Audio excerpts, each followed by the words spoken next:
Welcome to the Ask Dr. Deanna show. I'm Dr. Deanna Holdren, your host. Join me weekly as I cover various health-related lifestyle medicine topics that you get to request. This show is for anyone who wants to proactively improve their health position.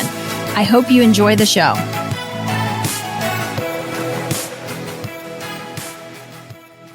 Hey everybody, thanks so much for joining me today. I am excited to finish up our series on supplement protocols, just sharing with you some of the supplement protocols that I have used in my office, just different things that I have used to help people, maybe avoid taking a medication or just to help remedy a situation from a natural standpoint. So today we're going to be talking about anxiety and depression.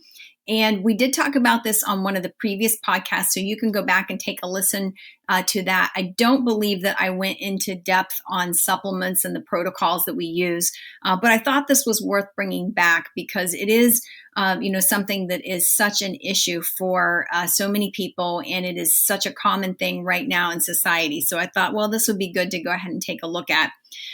Many of you know already, anxiety and depression oftentimes are linked to gut health.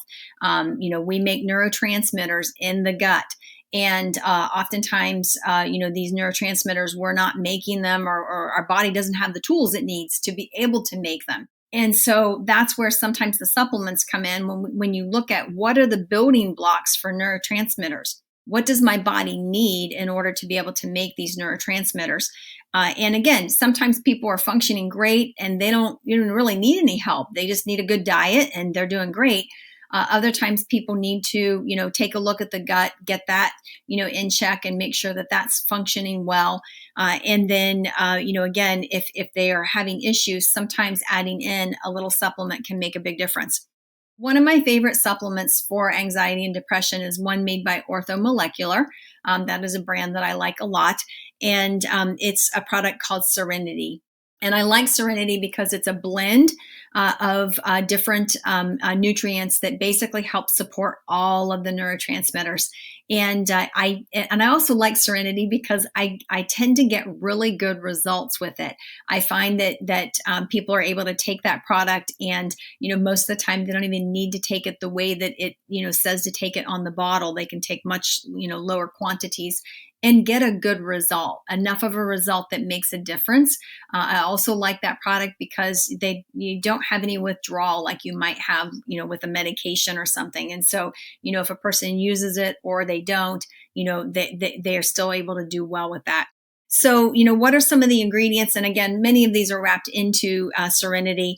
But basically, the things that I look at, and sometimes I even test, for example, if somebody's got anxiety or really more depression, I will, check their B12 levels because we know that low B12 is in fact a cause for depression. But from a supplement standpoint, B12, B vitamins in general are going to be fantastic for anxiety. Typically when people are stressed out, they actually kind of burn through their B vitamins. But we also know that B12 has an implication with depression as well. Folate, in addition to B12, folate, which is another B vitamin, same thing, can definitely, if you're low in that, you can have some depression that can be magnified. Magnesium can be huge in terms of alleviating anxiety. We also use magnesium for people who maybe are experiencing migraines. That again has a relaxing effect. And so we'll use a little magnesium there. Vitamin C, I mentioned the B vitamins already. Taurine is another supplement that we'll typically see that can help with those neurotransmitters. L-theanine, GABA, 5-HTP. 5-HTP is a great precursor to serotonin. So when you look at those neurotransmitters, serotonin is that one that's going to make you feel happy and well balanced and just a great overall mood. And so 5-HTP is a precursor to that. Inositol, I mentioned last week, I talked about inositol as it had a play in terms of insulin resistance. But inositol also does a great job of helping support and basically giving the building block for neurotransmitters. So again, that's one of the things I love about Serenity is that the inositol is in there. the L-theanine, the GABA, the 5-HTP, it's all in there, as well as the taurine. And so I like that from a blend standpoint, because again, people get really, really good results. Also, ashwagandha. Ashwagandha and then saffron are also great to help reduce anxiety and just help you kind of overall center. And that's ashwagandha is an herb that just really, I like that one. I always call it kind of a balancing herb, as well as rhodiola. Rhodiola is another one that I think is particularly great if there's a lot of anxiety, which typically will see a little bit of adrenal issues. And ashwagandha and rhodiola are fantastic from that standpoint. And those are available, in powders, in, capsule form, a variety of supplements. And, again, can really make a difference in terms of how does your day go and how you're doing. I also like a product that is made by a company called Metagenics, and it is called Blissfora. And Blissfora is a combination of some B12 as well as some SAM-E.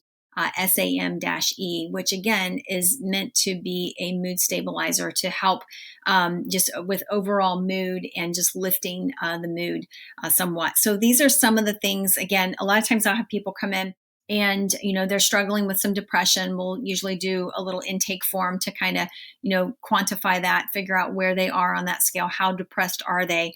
And oftentimes I'll find people who just have a little mild depression.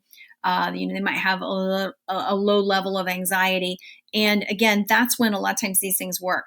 Again, for a lot of people, they need medication, and that's okay. All right. But for some people, if something like this will work and kind of get them through that time period, or whatever, that can make a huge difference.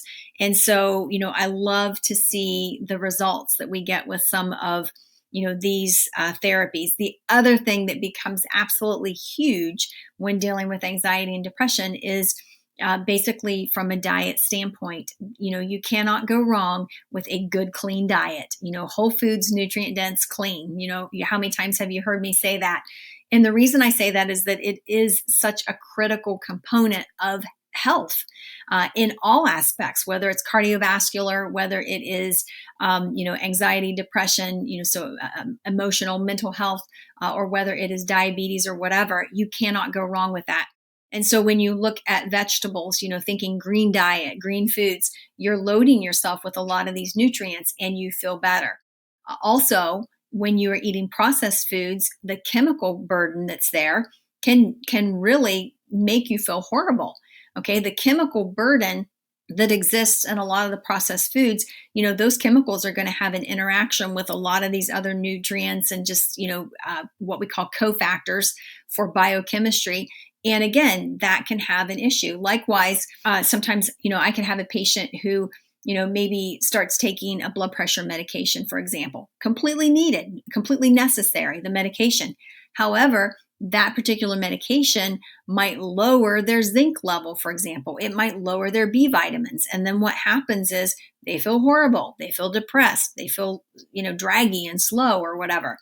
And so again, just knowing that a lot of times a medication can also lower key nutrients that are being used as a cofactor to run our biochemistry, as a cofactor or a building block to help create neurotransmitters in the body. It's critical. I mean, it makes such a difference because then you can supplement, you can add those things in, and then you're not going to have that side effect. You're not going to experience that negative result.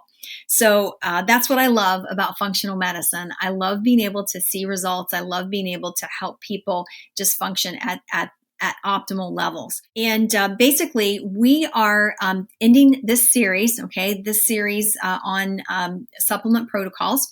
And we're going to take just a little pause. We have now completed 50 weeks of podcasts. So I'm really excited about that. I'm excited about the content that we've brought, the series that we've done, some of the people that we've interviewed. And it's hard for me to believe that it's been 50 weeks of that. But we're going to take a little pause and then come back. During that time, we're going to be looking at what worked, what didn't work, what people want to hear, what they don't. So this is a great time for you to interact. Go back, spend some time listening to some of those original podcasts, and just let us know, what did you like? What did you enjoy? What would you like to hear more of? What could you do without?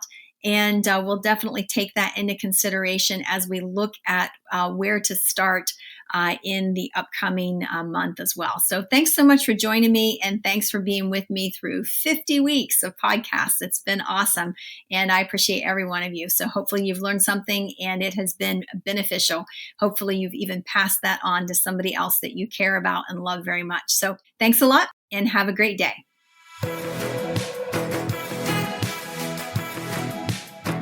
I hope you enjoyed that episode. For more information, visit me at deannaholdren.com. Find me on Facebook, Instagram, and Twitter at Dr. Deanna Holdren.